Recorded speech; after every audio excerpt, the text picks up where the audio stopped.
চোখে ঘুম, কাঁধে ব্যাগ। ভোর 3:50। আমরা চলেছি দীঘার উদ্দেশ্যে। 4:20 বাস যথাসময়ে আসলো। আমরা যে যার নিজ নিজ সিটে বসলাম। গাড়ি ছুটলো দীঘার উদ্দেশ্যে। ধর্মতলা হয়ে, দ্বিতীয় হুগলি ব্রিজ হয়ে, কোলাঘাট হয়ে, রাধামণি হয়ে। আমার মাসির বাড়ি কিনা রাধামণিতে, তাই একটু দেখালাম। রাধামণি হয়ে গাড়ি ছুটলো দীঘার দিকে। গাড়িটা সত্যিই খুব সুন্দর, আর সিটগুলো মনপসন্দ। কিছুটা যাওয়ার পরে গাড়ি থামলো একটু রিফ্রেশমেন্টের জন্য, আর অমিত চট করে নেমে গিয়ে আমাদের জন্য ঝালমুড়ি নিয়ে এলো। চারিপাশটা দেখতে দেখতে যাচ্ছিলাম, সবুজ আর সবুজ, কী যে ভালো লাগছিল। ওমা, এই তো দীঘা এসে গেছে। তবে আমাদের গন্তব্য নিউ দীঘা। নিউ দীঘায় জাহাজ বাড়ির সামনে নেমে ওর পাশের রাস্তাটা দিয়ে মিনিট 5-7 যাওয়ার পরই আমাদের হোটেল রিলুক। লাগেজপত্র নিয়ে আমরা রিসেপশনের দিকে গেলাম। সেখানে চেক ইন করে আমরা রুমে পৌঁছালাম। রুমে বসে আগেই ব্রেকফাস্টের অর্ডার দিলাম, আর সবাই মিলে ক্যাফেতে পৌঁছে ব্রেকফাস্ট সারলাম। ব্রেকফাস্টে ছিল পুরি সবজি, ছোলে বাটুরে, অমলেট আর চা। জলখাবার সেরে এবার আমরা চললাম সি বিচের দিকে। ওরে বাবা, এ তো একেবারে লোক থই থই করছে। মাম্মাম তো খুব বায়না ধরেছিল নামবে বলে, কিন্তু ওর পাপা কিছুতেই নামতে দেয়নি। উফ, সেদিন কি রোদ ছিল বাবা, কি প্রচণ্ড গরম। কিছুক্ষণ থাকার পর আমরা এবার চলে এলাম। আসার পথে একটা ডাবওয়ালার কাছে ডাব খেয়ে আমরা গাড়ি বুক করব বলে চলে এলাম। একটা ভ্যান বুক করে আমরা সবাই মিলে উঠে বসলাম। বেশ মজা হচ্ছিল চড়তে। আমরা ওখান থেকে ওই ছোট ছোট গুমটিগুলো হয় না, ওখানে গিয়ে গাড়ির সন্ধান করলাম। একটা স্করপিও ঠিক করা হলো এসি। আজ আর কাল দুদিন মিলে ঘোরাবে, 3000 টাকা নেবে। সেটাই বুক করে আমরা হোটেলে ফিরে এলাম। লাঞ্চ সেরে আমরা বেরিয়ে পড়লাম। ও বাবা, মাম্মামের সে কি আনন্দ। আমরা আজকে সকালেই পৌঁছেছি দীঘায়। দীঘার রিলুক নামে একটা হোটেলে আছি আমরা। দুপুরে এখানেই ব্রেকফাস্ট সারলাম।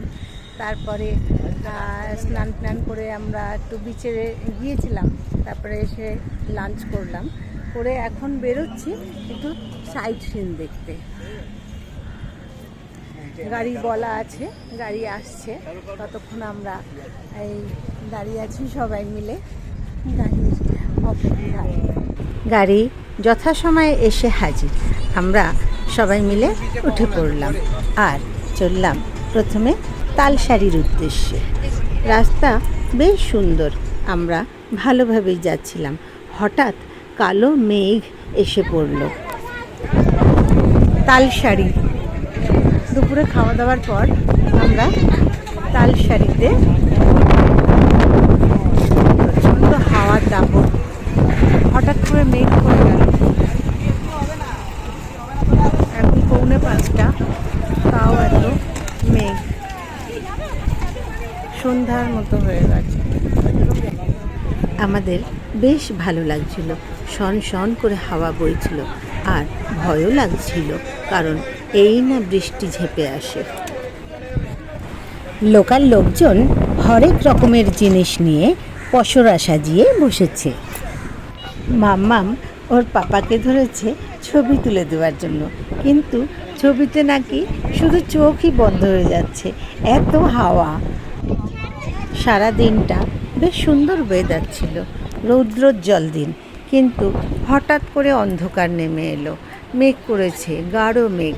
আমাদের ভয় হতে লাগলো, যদি এক্ষুনি ঝমঝমিয়ে বৃষ্টি নামে তাহলে আমাদের যে আর ঘোরাই হবে না। কিন্তু সে যাই হোক, ঘুরতে যখন এসেছি আর ছবি তুলব না সে তো হয় না। তাই চন্দ্রিমা আর মাম্মাম দাঁড়িয়ে পড়ল ছবি তুলতে। মাম্মামের কত ধরনের পোজে যে ছবি তোলা, উফ, ওর ছবি তোলার আর শেষই হয় না। কি বিক্রি করছো মাসি?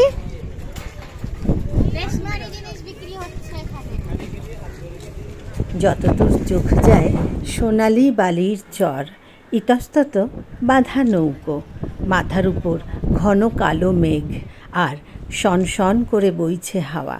সব মিলিয়ে সে এক মনোরম দৃশ্য। কিন্তু ওই যে একটাই ভয় তাড়া করে বেড়াচ্ছে, যদি বৃষ্টি হয়। তাই ওখান থেকে বেরিয়ে আমরা এবার এলাম চন্দনেশ্বর মন্দিরে। আমি বহু বছর আগে একবার এই চন্দনেশ্বর মন্দিরে এসেছিলাম, তার আর কিছুই মনে নেই। তবে আজ আবার এলাম, বেশ ভালো লাগছে। ফাঁকা ফাঁকা, ভিড়ের ঠেলাঠেলি নেই, সুন্দরভাবে বাবাকে দর্শন করা যাচ্ছে। অবশ্য জানি না রোজ এমন থাকে কি না, তবে এই দিনটা এরম ছিল। জয় বাবা চন্দনেশ্বরের জয়। সবার মঙ্গল করো বাবা, রক্ষা করো। शिव जिसके रक्षक है उसका कौन बुरा कर पाए। ओम नमः शिवाय बोलो, ओम। বাবার মন্দির থেকে বেরিয়েই বাবার বাহনের দর্শন। শিবায় বলো, ওম নমঃ শিবায়। মন্দিরের এই পুকুরটাও বেশ সুন্দর, অনেকেই পুকুর পাড়ে বসে আছে। আমরাও কিছুটা সময় কাটালাম। মন্দির চত্বরে অনেক পাখির আনাগোনা। সন্ধ্যা নেমে এসেছে, বাসায় ফেরার পালা। তাই তারা কিচিমিচি করে তাদের সঙ্গী সাথীদের বাসায় ফেরার জন্য বলছে। এই দেখুন, মন্দিরের চূড়ায় আরেকজন বসে সেও কিচিমিচি করছে, হয়তো সেও তার সঙ্গী সাথীকে বাসায় ফেরার জন্য ডাকছে। এবার আমরাও বাবাকে আরেকবার প্রণাম করে পরবর্তী গন্তব্যের দিকে এগিয়ে গেলাম। ভাই এত হাসায় না। মন্দিরের চারপাশটা অন্যান্য মন্দিরেরই মতো, চারিধারে ডালার দোকান, ফুলের দোকানে ভরা। চন্দনেশ্বর মন্দির থেকে বেরিয়ে এবার আমরা এলাম উদয়পুরের সি বিচে।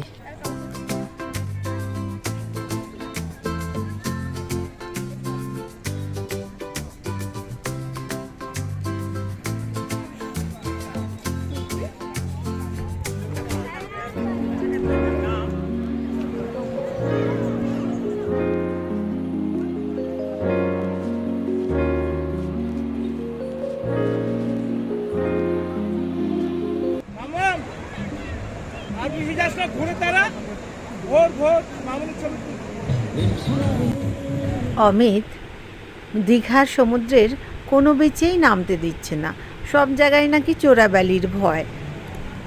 বেশ কিছুটা সময় ওখানে কাটালাম, ভালোই লাগছিল। তবে ওই যে সন্ধ্যা নেমে এসেছে, পাখিদের বাসায় ফেরার পালা, তার সঙ্গে আমাদেরও। রাস্তার ধারে একটা চায়ের দোকান দেখতে পেয়ে ভাই আর অমিত দাঁড়িয়ে গেল, আর আমরাও সবাই মিলে চেয়ারে বসে পড়লাম।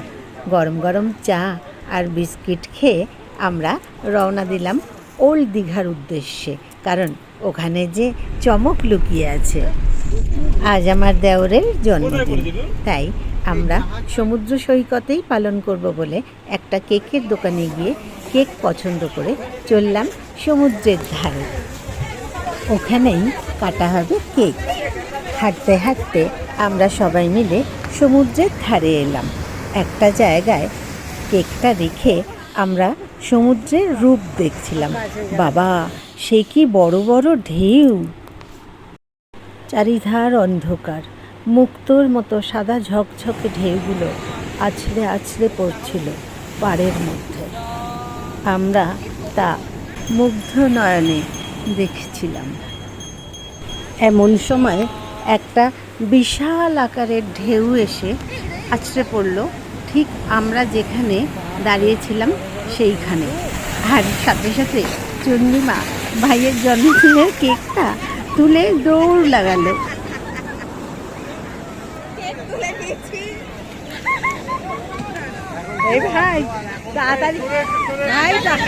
পরবর্তী ঢেউ আসার আগে ভাইকে বললাম, তাড়াতাড়ি কেকটা কেটে ফেলো। Happy birthday to you. Happy birthday to you. Happy birthday dear to. Happy birthday to you. যাক, অবশেষে কেক কাটা হলো। এবার হোটেলে ফেরার পালা। এত সুন্দর একটা বাজার, ওখানে আপনি যদি ওখানে রান্না করেও খেতে চান তাতেও কোনো অসুবিধা হবে না। ঠিক দেখে মনে হচ্ছে যেন আপনার পাড়ার বাজারটি। আমাদের হোটেলের সামনেই একটা মার্কেট ছিল। আমরা সেখানে একটু ঘোরাঘুরি করে টুকিটাকি কেনাকাটি করে হোটেলে ফিরলাম। আর হোটেলে ফিরেই মাম্মামের আবদার হলো, সারাদিনে যত ছবি তোলা হয়েছে এক্ষুনি পাঠাও। ব্যাস, ওর পাপাও শুরু করে দিল ছবি বাছতে। পরের দিন সকালে আমরা ব্রেকফাস্ট সেরে বেরিয়ে পড়লাম বেড়াতে। গাড়ি যথাসময়ে এসে হাজির, আমাদের পিক আপ করে নিয়ে চলল মন্দারমণির দিকে। এত ভালো লাগছিল, মসৃণ রাস্তা, আর আমাদের ড্রাইভার দাদা সমস্ত জায়গাগুলো বোঝাতে আসছিল। এই দেখুন, জোয়ার আসছে, প্রচণ্ড জল বেড়ে গেছে, গাছগুলো প্রায় ডুবু হয়ে গেছে। প্রথমে আমাদের ড্রাইভার দাদা ওখানে একটা লোকাল জাগ্রত কালীবাড়ি আনলেন, নয়া কালীবাড়ি। জয় মা, মাগো রক্ষা করো মা, কৃপা করো মাগো, সবার মঙ্গল করো। মন্দিরে তখন মায়ের পুজো হচ্ছিল, ব্রাহ্মণ মন্ত্র উচ্চারণ করছিলেন, আর ভক্তবৃন্দরা সামনে বসে মায়ের পুজো দেখছিলেন। আর আমরাও তাদের সঙ্গে জোড়হাত করে মায়ের পুজো কিছুক্ষণ দেখে তারপরে আবার আমাদের গন্তব্যের দিকে এগিয়ে গেলাম। মন্দিরে বসি আমাদের ড্রাইভার দাদা বলে দিচ্ছিলেন কার পর কোথায় যাব।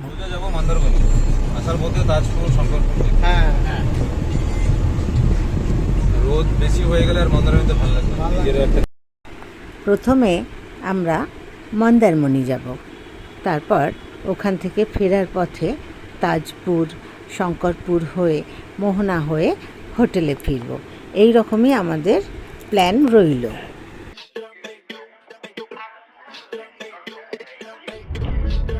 আমাদের জার্নিটা ভীষণ ভালোভাবেই হচ্ছিল।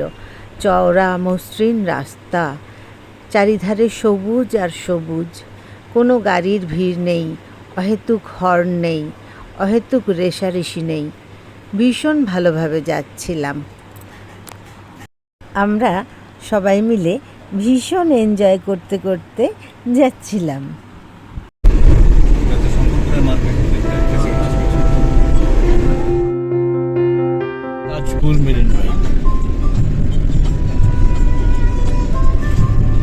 মেরিন ড্রাইভের উপর দিয়ে যখন গাড়িটা যাচ্ছিল এত ভালো লাগছিল কি বলবো।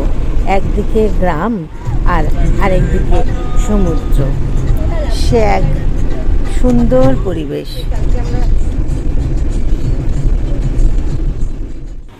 প্রাকৃতিক শোভা দেখতে দেখতে গেলে কি হবে, ছবি তোলার ঝোঁক কিন্তু কারো কম নেই। তাই গাড়ির মধ্যে বসেই ক্যামেরা বন্দী হলো আমাদের কিছু স্মৃতি। আমরা চলে এসেছি মন্দারমণি। আচ্ছা, ও ওদিক দিয়ে দেখা যাবে, ঢুকতে দেবে এদিকে হোটেল। মন্দারমণি আমরা এখন মন্দারমণিতে এসেছি।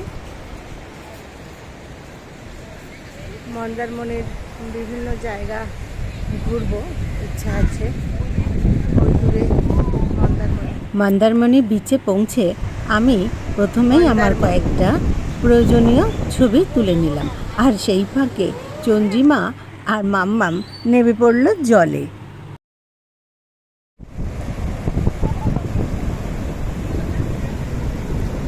আমার জলের কি বর্জন!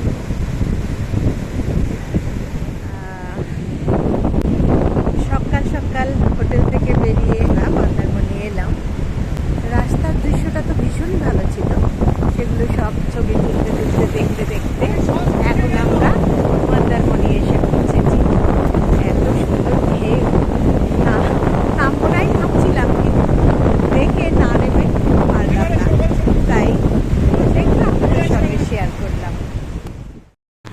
প্রচণ্ড হাওয়া আর জলের গর্জন, এতটাই আওয়াজ যে একে অন্যের ভালো করে কথাও শোনা যাচ্ছিল না। ভাই আর অমিত কিছুতেই আমাদের বেশিক্ষণ ওখানে থাকতে দিচ্ছিল না, শুধু চোরাবালির ভয় দেখাচ্ছিল।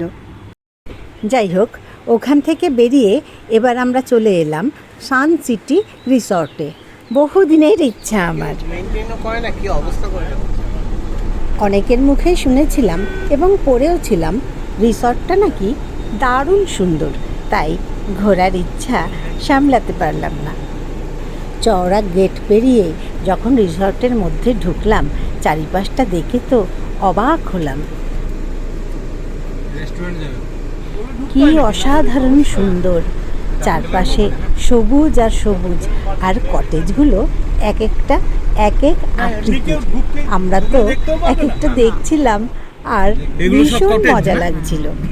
দেখুন, এক একটা কটেজ এক এক রকমের। এখানে বুক করা যায় না? কোনোটা ঝিনুকের মতো, আবার কোনোটা শঙ্খের আকৃতির। এগুলো শামুক, এটাই তুমি বলছিলে। এই তো এগুলো শামুকের ডিজাইনের। এখন নেই, ও ভেগের মুখে হয়ে গেছে। ভগবান, এত ভালো প্রপার্টিটা কষ্ট করে দিল। এগুলো কি কটা করে রিসর্ট আছে এখানের মধ্যে? কিন্তু উপরেও তো রুম আছে, মনে হয় না দুটো করে বোধ হয়। একটা উপরে, না না, কটেজগুলো একটা করে। না, এগুলো দুটো করে দেয়, উপরে একটা উপরে। ও এগুলো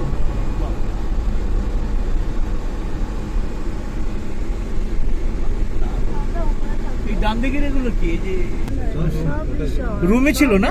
সব রুম। তুমি যেই ডিজাইনটা পছন্দ করবে, শঙ্খ নেবে না শামুক নেবে। এটা কি ডিজাইন? এটা কি গাছের গোড়া? ভাইয়া বললো শঙ্খ। এই শঙ্খ, ওই যে গেল, খুব সুন্দর, খুব সুন্দর। এশিয়ার মধ্যে প্রথম না দ্বিতীয়, চিন্তা করতে পারো। আমরা চারিপাশটা দেখতে দেখতে যাচ্ছিলাম, এত ভালো লাগছিল। খুব সুন্দরভাবে সাজানো এই রিসর্টটা। গাড়ি পার্ক করারও ভালো ব্যবস্থা আছে। এবার আমরা সবাই মিলে চললাম রেস্টুরেন্টের ভিতরে। কিছু হয় না সমুদ্রের নোনা জলে। রেস্টুরেন্টের দরজা খুলে ভিতরে ঢুকতেই দারুণ আপ্যায়ন। আমি তো কালকেই বললাম যে যদি আচ্ছা, আমরা যাই হোক, একটু খেয়ে নাও না। হ্যাঁ ঠিক আছে, হালকা করে কিছু খেয়ে নাও। কি আছে দেখি। ডাইনিং স্পেসটা খুব সুন্দর করে সাজানো। আমরা সবাই মিলে একটা টেবিলে বসলাম। অসাধারণ। বসার পর প্রথমেই আমাদের ওয়েলকাম ড্রিঙ্ক দিয়ে গেল। সেদিন প্রচণ্ড রোদ ছিল। রোদ থেকে আসার পর আমাদের এই ঠান্ডা ঠান্ডা পানীয় খেয়ে এত ভালো লাগছিল, আমরা পরিতৃপ্ত। যেহেতু আমরা হোটেল থেকে ব্রেকফাস্ট করেই বেরিয়েছিলাম, তাই তেমন খাওয়ার ইচ্ছা হয়নি, তবুও খেতে ইচ্ছা করছিল, তাই সামান্য ফ্রেঞ্চ ফ্রাই, ফিশ ফিঙ্গার আর কোল্ড কফি নিয়েছিলাম। খাবারের কোয়ালিটি অসাধারণ ছিল। আমাদের 6 জনের বিল হয়েছিল মাত্র 1622 টাকা। আর ফিশ ফিঙ্গারের কোয়ালিটিটা এত সুন্দর ছিল যে তা এখনও জিভে লেগে রয়েছে।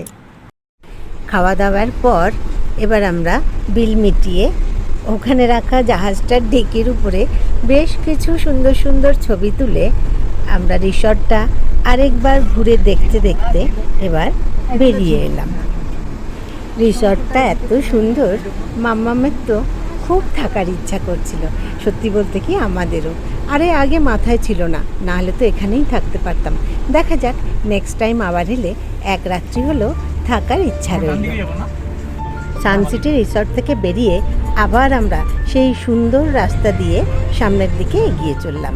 উড়িষ্যার বর্ডার এখান থেকে মাত্র 13 কিলোমিটার, আর মোহনা 8.5 কিলোমিটার। এগিয়ে চললাম দীঘার মোহনার দিকে। মোহনায় পৌঁছাতেই শুধু মাছের গন্ধ। এই দেখে মাম্মাম নামবে না বলেছিল গাড়ির থেকে, আর আমি যেই নেমেছি দেখে ওই দেখুন ছাতা মাথায় দিয়ে কেমন টুকটুক করে এগিয়ে আসছে। মোহনা সমুদ্র আর নদীর মিলনস্থল। এইখানে জেলেরা মাছ ধরছে, কি মাছ ধরছে কে জানে, সামনে গিয়ে দেখার ইচ্ছা ছিল, কিন্তু ওই যে ভাইয়ার ওর দাদা এক্ষুনি চোরাবালির ভয় দেখাবে, তাই সাহস করে আর সামনে যাওয়া হলো না। মোহনায় ঘুরতে দারুণ লাগছিল, আর কাঁকড়া মাছ সব জ্যান্ত, দেখতে বাঙালির ভালো তো লাগবেই। এই যে দেখুন কত রকমের মাছ, চিংড়ি মাছ শুধু কত সাইজের, পমফ্রেটগুলো ভীষণ বড় বড় আকারের, অবশ্য সব সাইজেরই আছে এখানে, ছোট বড় মাঝারি, আর ইলিশ বিশাল বড় বড়, ঝুড়ি ভর্তি এক একটা। এই দেখুন কত বড় পমফ্রেট, এক একটা ট্রে ভর্তি, আর কত রকমের মাছ, কিছু টাটকা কিছু আবার বরফ দিয়েও রেখেছে। এই দেখুন কত ধরনের মাছ, ইলিশগুলো দেখে সত্যি নেওয়ার ইচ্ছা ছিল, কিন্তু নেওয়া আর হয়নি। পরের দিন যাওয়া যে পথে পুরীর জগন্নাথ দেবের মন্দিরের আদলে যে মন্দির দীঘায় গড়ে উঠছে সেটা দেখতে দেখতে আমরা হোটেলে পৌঁছালাম, লাঞ্চ সারলাম, রেস্ট নিয়ে আবার বেরিয়ে পড়লাম। হোটেল থেকে বেরিয়ে হাঁটতে হাঁটতে আমরা পৌঁছে গেলাম ঢেউসাগর। এটা একটা পার্ক। ওমা, গিয়ে দেখি কি প্রচণ্ড লাইন। আমরা লাইনে দাঁড়ালাম, চন্দ্রিমা টিকিট কাটতে গেল, 10 টাকা করে টিকিট কাটিয়ে আমরা পার্কের ভিতরে গেলাম, দেখলাম একটা টয় ট্রেন যাচ্ছে। আমরা যদিও তাতে উঠিনি, আমরা হাঁটতে হাঁটতে চারিদিকটা দেখতে দেখতে ওমা এসে দেখি সেই সমুদ্রের ধারেই এসে পৌঁছালাম। তবে পার্কটা খুব সুন্দর করে লাইট দিয়ে সাজানো গোছানো ছিল। তবে যারা কলকাতার ইকো পার্ক বা নিক্কো পার্ক ঘুরেছেন তাদের কতটা ভালো লাগবে জানা নেই, যদিও এটা আমার ব্যক্তিগত ধারণা। পার্কটা ঘুরতে ঘুরতে আমরা এসে পৌঁছালাম পার্কের একদম শেষ প্রান্তে। ওমা, এ তো একটা বজরা সাজানো, বিশাল আকারের একটা বজরা, দেখতে বেশ সুন্দর লাগছিল। বাহ, সমুদ্রের ধারে কি সুন্দর ক্যারাটে প্র্যাকটিস হচ্ছে। ওদের দেখে আমার পুরনো দিনের কথা মনে পড়ে গেল, যখন আমিও ক্যারাটে প্র্যাকটিস করতাম। এবার সন্ধ্যা নেমে এসেছে, আমরা হোটেলে ফিরে আসব। চারিধারটা খুব সুন্দর লাগছিল, মৃদুমন্দ হাওয়া বইছিল, আর গোধূলি বেলার সেই লালচে আকাশ। সমুদ্রকে বিদায় জানিয়ে এবার আমরা হোটেলমুখী, আর যাওয়ার আগে কিছু ছবি তোলা। এইটা কিন্তু মাছ ধরছি না, সেলফি স্ট্যান্ডে ছবি তোলা। বাড়ির ফেরার পথে জানতে পারলাম আমাদের ট্রেনের টিকিট ক্যান্সেল হয়েছে, তাই আবার বাসেরই টিকিট কাটতে হলো। আর পরের দিন সকালবেলা লাগেজপত্র গুছিয়ে চেক আউট সেরে আমরা বাসের উদ্দেশ্যে, কারণ এই বাসই আমাদের নিয়ে আসবে কলকাতায়। বাস যথাসময় এলো, আমরা উঠে বসলাম, সেম বাস সেম টিকিট। বাস বেশ ভালোই আসছিল, দ্বিতীয় হুগলি ব্রিজ হয়ে, মেয়র রোড হয়ে। ওমা, হঠাৎ একটা সরকারি বাস এসে ধাক্কা মারলো ঠিক আমি আর মাম্মাম যেখানে বসেছিলাম সেইখানে। ব্যাস বেঁধে গেল ঝামেলা। দুই বাসের ড্রাইভার আর কন্ডাক্টর মিলে সে কি ঝামেলা শুরু করেছে। অবশেষে কলকাতা পুলিশ এসে সেই ঝামেলার নিষ্পত্তি ঘটালো। গাড়ি এগিয়ে চললো, যে যার গন্তব্যে নামতে শুরু করলো। আমাদের স্টপেজও এসে গেল। আমি নেমেই আগে দেখতে গেলাম গাড়ির কোন জায়গাটায় ড্যামেজ হয়েছে। সত্যিই তো, রাখতে হবেই, এমন ঝাঁ চকচকে গাড়িটায় কতটা স্ক্র্যাচ ফেলে দিয়েছে। যাই হোক, গাড়ি এগিয়ে চললো আর আমরা চললাম নিজ গৃহে। আমার চ্যানেলটা সাবস্ক্রাইব করার অনুরোধ রইল।